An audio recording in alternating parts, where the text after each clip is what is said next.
You're listening to the Decisive podcast, insights and analysis to empower confident decision making.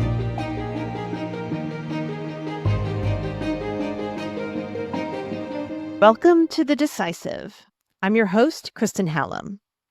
Today, we're bringing you highlights from a July 15th webinar, Beyond Disruption, the next chapter for GCC trade, investment, and growth. The discussion features S&P Global Market Intelligence experts Kevjn Lim, Principal Research Analyst for Middle East and North Africa Country Risk, Chris Rogers, Head of Supply Chain Research, and Jamil Nayyem, Associate Director for Middle East and North Africa Economic Forecasting. In a discussion led by Ralf Wiegert, who leads the Middle East and North Africa Economic Forecasting team, they examine how Gulf trade routes may evolve beyond temporary disruption, where competition for market share could intensify as trade flows shift, how resilience priorities may reshape policy and investment plans, and what these changes could mean for growth, fiscal outlooks, credit risks, and emerging opportunities across the region. Let's listen now. Chris, what have you seen in terms of trade flows so far? Have global buyers been able to find alternative sources? Yeah, thanks, Ralf. So I would say when we look at the data itself, the reminder that we get is how slowly maritime supply chains actually move. So typically shipping goods from the Middle East to the key manufacturing centers in Asia can take between 4 and 6 weeks. So even when the strait closed, goods have continued to flow.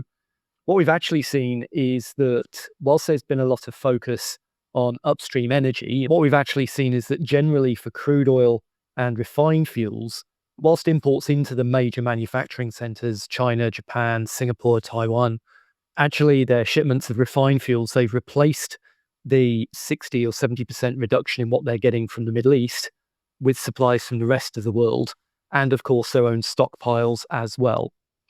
When we start to look at some of the downstream products, particularly petrochemicals, so ethylene polymers, propylene polymers that are used in plastics, which are used in pretty much any manufactured good, actually global buyers have not been able to find alternative sources. And in fact, for those big Asian centers, we've seen drops of between 30 and 40% in May versus earlier in the year. For some of the other more specialty products, less of an issue. Unwrought aluminum, particularly where there's been attacks on plants in the region that have led potentially to a longer term reduction in availability. But we've actually only seen a minor decline overall in global shipments of that product. And that's partly because there's oversupply. So generally what we've seen is, depending on the product, there are global supplies available, but the plastic supply chains in particular are the most heavily impacted. We'll only really begin to see that feed through into supply chain activities during the rest of the third quarter and into the fourth quarter, which are the peak manufacturing and sales seasons for a lot of those goods. So I think, Ralf, the general message is mixed so far, but generally buyers have struggled. Thank you, Chris. Jamil, what does the latest economic data tell us for the GCC countries? Thanks, Ralf. The numbers are telling us a story. So S&P Global Market Intelligence's own PMIs, the Purchasing Managers Indices, that gauge the performance of non-hydrocarbon sectors, suggest a tentative improvement of supply conditions across the GCC in June. Suppliers' delivery times actually shortened in the UAE and Saudi Arabia in June because firms adapted trade routes and regional shipping conditions improved.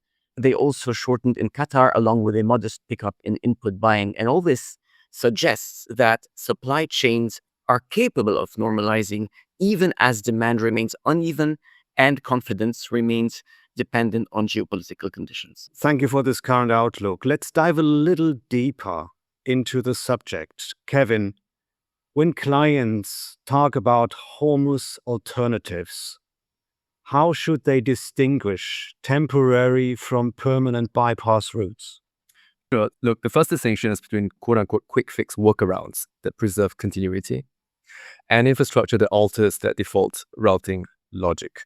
So temporary bypass routes keep flows moving in the near term, even when the Strait of Hormuz is not actually physically closed off, but transits nonetheless remain under threat. of attack or are commercially difficult because of insurance, permits, ship owner risk tolerance levels. In that environment, supply chains must adapt. So think ship-to-ship transfers outside of the Strait of Hormuz, think feeder services going to alternative ports, and overland trucking. These are quick to deploy, but are constrained by logistics capacity, cost, and insecurity. Permanent bypass pathways are more scalable and comprise structural assets and network investments designed to reduce specifically structural dependence on Hormuz. There are three broad categories. Number one, energy pipelines and associated export terminals. So examples include Saudi Arabia's East-West petrol line to Yanbu and the UAE's Habsha-Fujairah pipeline, both of which already exist and have operated through this war. These assets offer permanent, routable capacity rather than relying on ad hoc shipping or trucking workarounds. The second category is port rerouting and port capacity outside the strait. So during the active high-intensity phase of the war, port calling patterns shifted.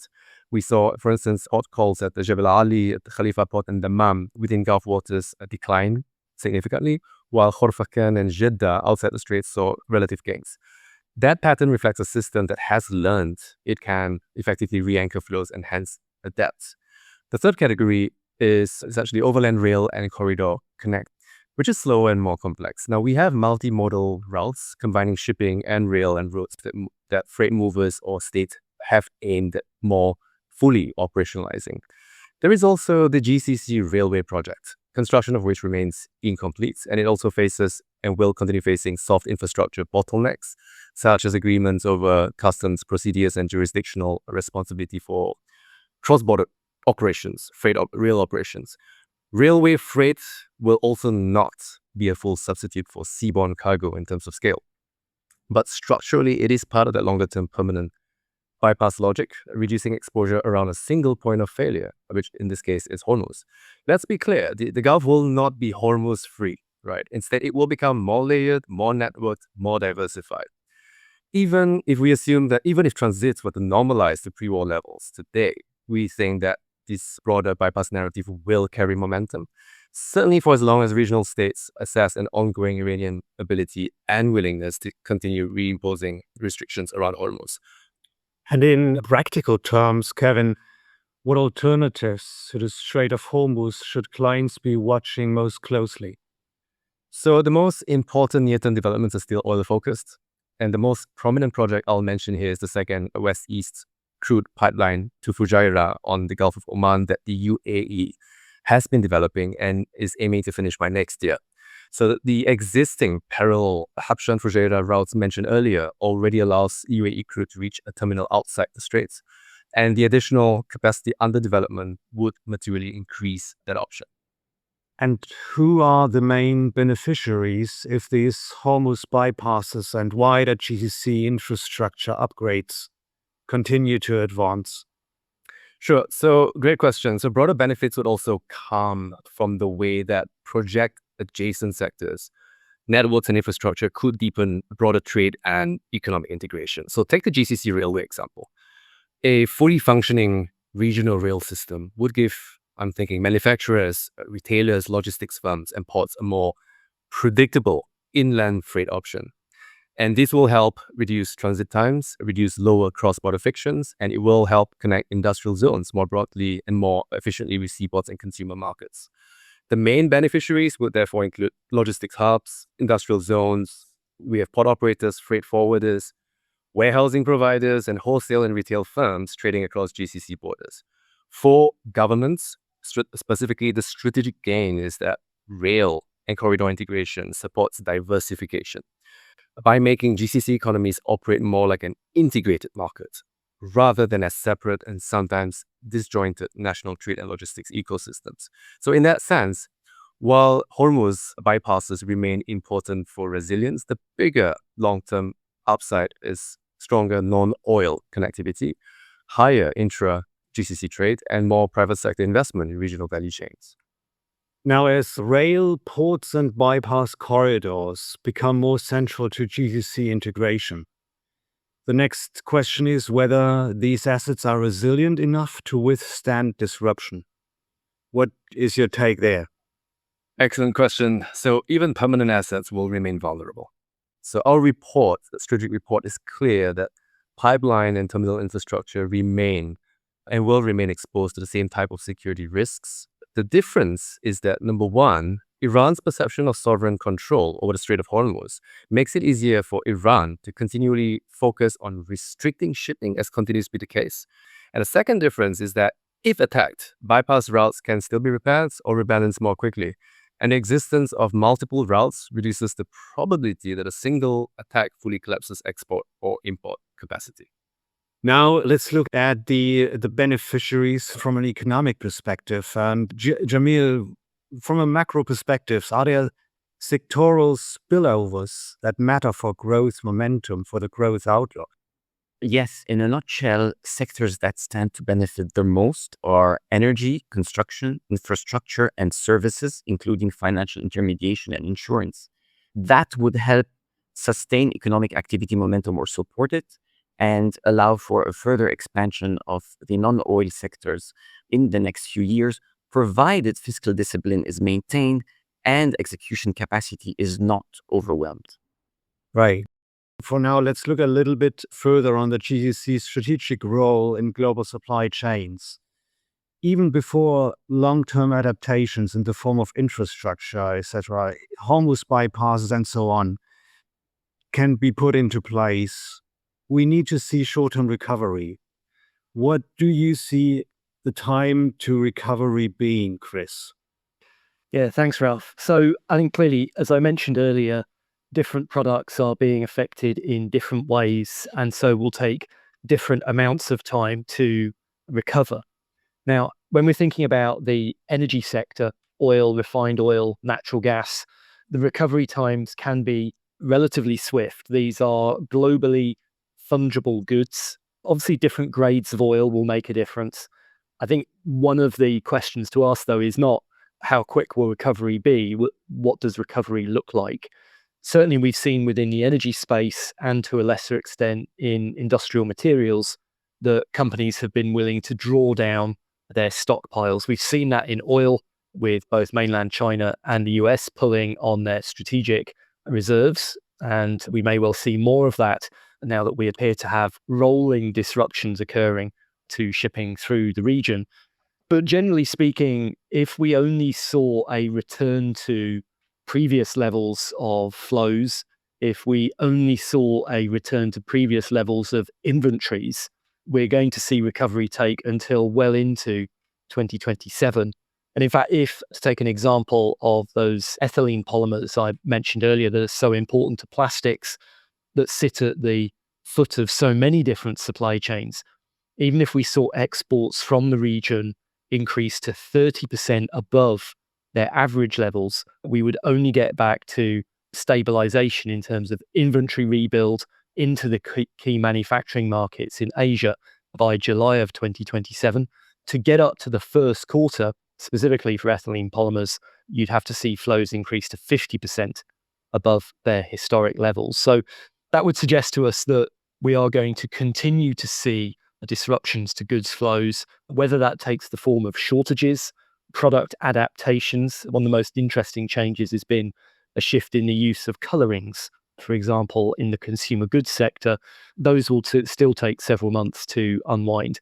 In terms of indicators we'd be watching there, corporate reporting on inventory level and costs, I think how that develops, and we're about to start the corporate earnings season across most of Europe, Asia, and North America. That will give us a sign of whether companies are able to cope on an ongoing basis or whether more radical measures are going to be needed, Ralph, at least in terms of the short term. Yeah, thank you, Chris. And looking for the longer term, is the restructuring of the physical infrastructure for getting goods out of the region going to be sufficient to ensure a return to business as usual for global supply chain sourcing plants? It won't hurt, but it won't solve the whole problem. As Kevjn's alluded to already, for the non-oil transportation, the volumes available, particularly rail networks, for example, running out to Jeddah for the containerized freight sector, the volumes involved are just so much lower. A typical rail transit, a typical train can carry maybe something in the order of 100 or so 20-foot equivalent containers. Each vessel is typically, if it's running into one of the large deep water ports can unload 2,000 every day. That's 20 trains a day. That's a lot of capacity, even compared to a lot of the mature systems. So I think first point is that there is very much that challenge around the volumes getting through. Secondly, however, when companies are thinking about their supply network sourcing, they always look at diversification from the concept of both risk management and in terms of cost control. And so if these alternative routes are more expensive, then they may not be attractive to firms that always have to focus on the cost element. For risk diversification, clearly the degree of diversification needed will vary by market. If we look again at these ethylene polymers, the Middle East region accounts for just over 1/5 of global trade. But for imports into mainland China and the ASEAN region, and particularly South Asia, it's much higher. In the case of South Asia, it's around 50 to 55%. That degree of reliance, the continuing risk and the limited shipping capacity means that those regions will need to look at alternative sourcing. They will need to look outside the Middle East if they want to carry out that risk mitigation. But again, that will come with additional costs, either because new capacity needs to be built outside the Middle East, or because they'll simply have to buy their way into the queues for supplies from elsewhere, particularly the EU, which is very much self-reliant, North America, which is also very much self-reliant. So no, I don't think those networks on their own are going to allow a full recovery. Really, that's only going to come from either a price response, pulling in supply from elsewhere in the world, or inevitably that will turn into a demand response, i.e. reduced shipping from the region. So I think it's necessary but not sufficient condition for success. Yeah, thank you. And how will success look like for GCC exporters and governments? Yeah, clearly, in very simplistic terms, success looks like a return to previous trade flows, right? So this kind of pattern I mentioned where they have around 1/5 of flows of petrochemicals, somewhat lower in global aluminium, but getting back to those levels is clearly an area of success. The other area of success is demonstrating that these big capital projects can be successfully delivered. And the game has changed compared to when a lot of these original ports in the area were initially being put into place. One area for success is clearly efficiency of port operations. And we've seen that in our Container Port Performance Index, CPPI, where we measure, amongst other things, the amount of time it takes for a container to move. When we look at some of the more recent port developments, some of the investments made, actually the GCC port authorities have done a great job of putting those assets into service. If we look at the larger port moves, so around 2,000 to 2,500 containers per vessel, what we're seeing is that the minutes per container move in Hamad, Jebel Ali and Jeddah are actually as good as anything else we see in the world, particularly Singapore and Shanghai, which have high levels of automation. But again, we're talking about billions of dollars of potential investments in assets that haven't been built before. So the push towards new rail networks, which are by their nature complex to run. Anybody that's taken a train in the region or indeed in the US or in Northern Europe knows that cargo trains have very different schedules and that management process is a lot more complex. But I would say successfully delivering the infrastructure, returning to prior market share levels are two areas.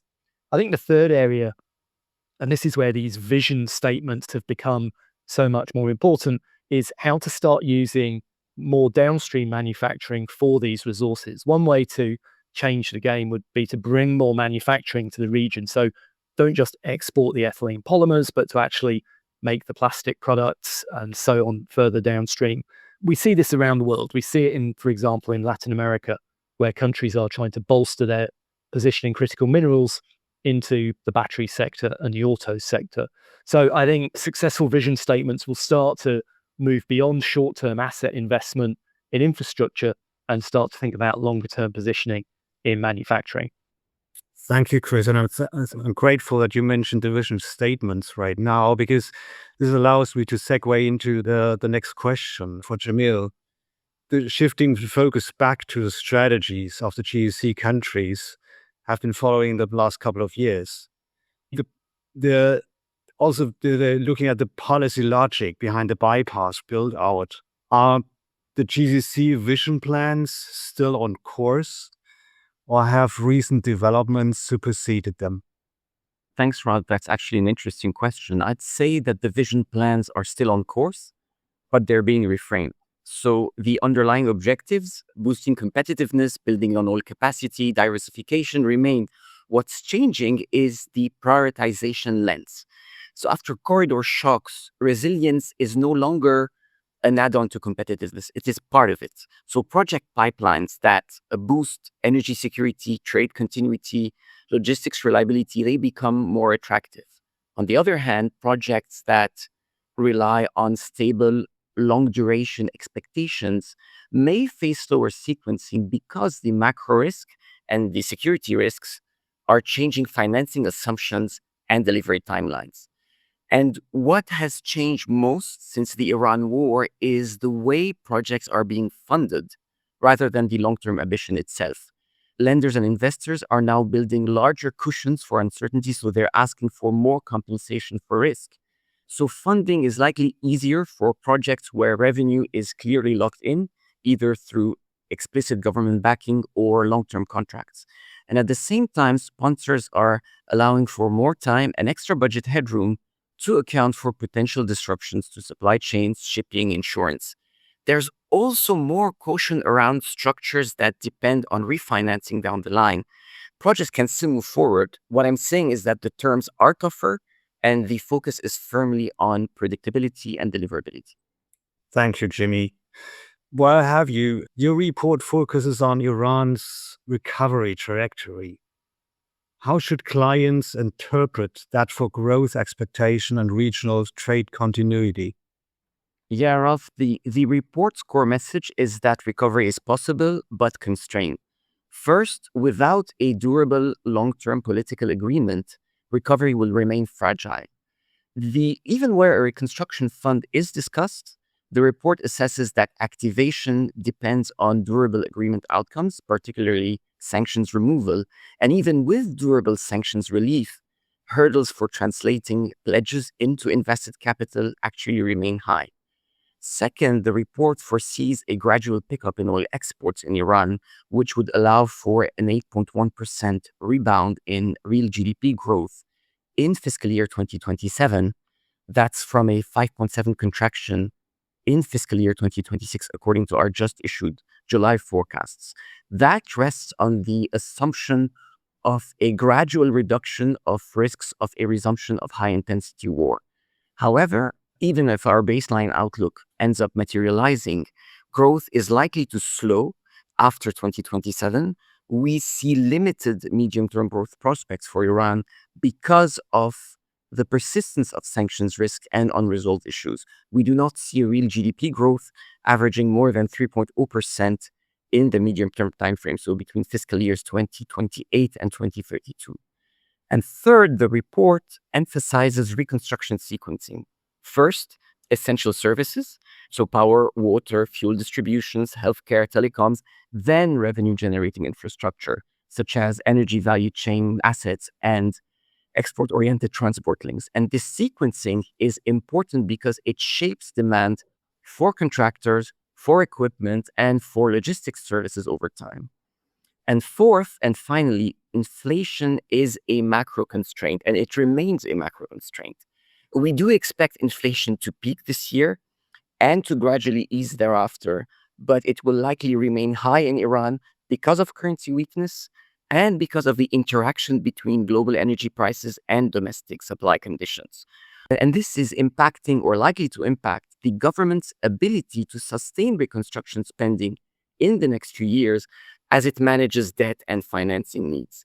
S&P Global Market Intelligence expects average annual inflation in Iran to peak at 77.1% on a yearly basis in 2026, gradually ease next year and average 42.8%, ease further in the next few years, but remain in low double digits on average in the medium-term timeframe. Thank you. So for the wider GCC planning lens, the risk is that recovery is uneven and it depends on political and sanction trajectories. Is that correct? Exactly. Regionally, that means uncertainty remains high for trade continuity planning and investor time horizons. This is not to say that recovery is impossible, but because the financing and governance conditions that would make recovery durable remain uncertain at this juncture. At the same time, we do expect a gradual rebound in oil production, likelier in 2027 than in 2026. And this, in our assessment, would allow for a 7% growth in real GDP across the GCC on average in 2027. And this would be accompanied by a shift of investment towards security and infrastructure projects that reduce exposure to the Strait of Hormuz. Concretely, this means a focus on further pipeline capacity expansions, export terminals, but also non-oil trades such as railway links that would boost inland connectivity and enhance regional logistics resilience. The recalibration of Saudi Vision 2030 that started last year before the Iran war is likely to continue rather than reverse, but with a greater focus on sequencing, execution capacity, and projects that support resilience. In the UAE and Saudi Arabia in particular, we think that governments will double down on AI investments, be it coding capabilities or data centers, in an overall effort to deepen digital infrastructure, boost competitiveness and productivity, and anchor higher value diversification. And the GCC non-oil sectors are likely to continue growing in the next few years after a very gradual recovery in the shorter term. If we look at June PMI readings across the GCC, we see a region that's still grappling with conflict-related disruptions and elevated cost pressures, albeit with some early signs of stabilization in logistics and demand. So the PMI showed that the Saudi non-oil economy remains in expansion mode because of firmer domestic demand and a pickup in new business. In June, the UAE remains slightly in expansion mode, but slow to a near-term halt. In June, Qatar and Kuwait remain in contraction mode, although Qatar has improved relative to May levels. One common thread across these geographies is inflation. Firms across markets are reporting a steep rise in input costs because of higher wages and operating costs in Qatar and Kuwait, because of freight and transport and commodity costs in the UAE and Saudi Arabia. And the companies have been raising selling prices to end customers, albeit with evidence in the UAE that competition has prevented or squeezed margins and actually forced a limited pass-through of input costs to end consumers. That view is very good. That the delivery risk point is especially important in the July macro outlook because we have reduced considerably our oil price assumptions. Jamil, if prices normalize before production and export volumes have fully recovered, what does that mean for project schedules and fiscal room in the more financially constrained GCC economies? Ralf, the risk is that project schedules lengthen rather than being cancelled outright. The pressure is most visible on financially weaker GCC countries, primarily Bahrain, where fiscal buffers are thinner and debt dynamics are already sensitive to lower hydrocarbon revenue. Kuwait faces a version of this risk not because of weak balance sheet capacity in the same way, but because of government liquidity risks in case of a sustained fall in hydrocarbon revenues that account for more than 80% of total government receipts. And more broadly, oil exporters, Kuwait, Bahrain, Iraq, have not been able to benefit fully from the high oil prices seen in the second quarter because production and export flows were still constrained by the Hormuz crisis. And now they face a weaker revenue outlook because of lower oil price projections and because output has not yet been able to ramp up enough to compensate for that. What I'm saying here is that this reduces fiscal room, delays procurement and financing decisions, and raises the likelihood that lower priority or more discretionary projects are pushed further out. Chris, and in that context, what about momentum challenges from a supply chain side? Yeah, I think that's a great issue to address. What we've generally seen is one and done risks that emerge in the supply chain are either normally ignored or just healed around temporarily, particularly if procurement teams see a path to recovery is both implemented and maintained. So, for example, we see very often at a micro scale in a plant. At a larger scale, we've seen with the issues around the Panama Canal, the companies put in place coping mechanisms to deal with the low water levels that we typically get in an El Nino year. So planning can be done there. We've seen it to a certain extent as well with tariffs, where companies have gone, okay, today is another round of tariffs. We adapt our supply chain to deal with tariffs generally, but we know that those individual areas will be limited. The challenge here is the unpredictability of the recovery curve. As we've talked about, we have a conflict that we had a period of the memorandum of understanding, peace has broken down a bit. That's leading to on again, off again issues for transits through the strait for all of the different product areas. And what we may find, Ralf, is that as overseas buyers try and deal with this continued volatility, they may well say, actually, it's just going to be easier to cut the Middle East supplies out of our supply chain altogether. And I think that continued stumbling over the reopening is the main momentum challenge facing supply chains at the moment. Thank you. Now let's have a brief overview from all presenters. Where do you see emerging opportunities from the situation? Start with Chris there again.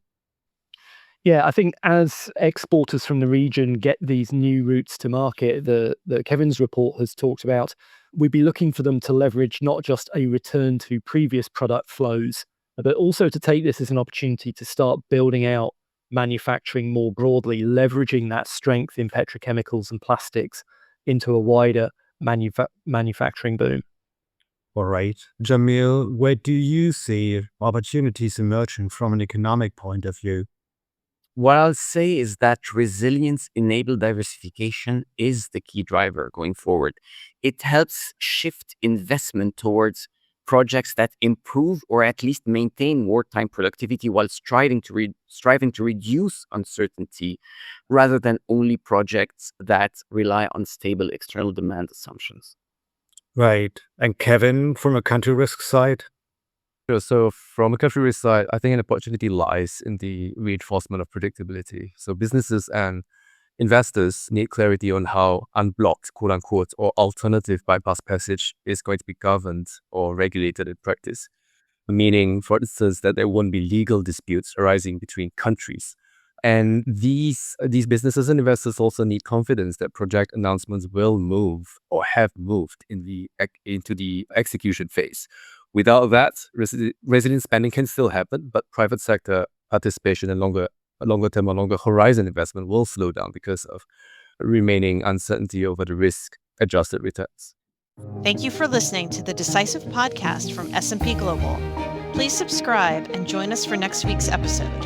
Until then, stay curious and stay informed.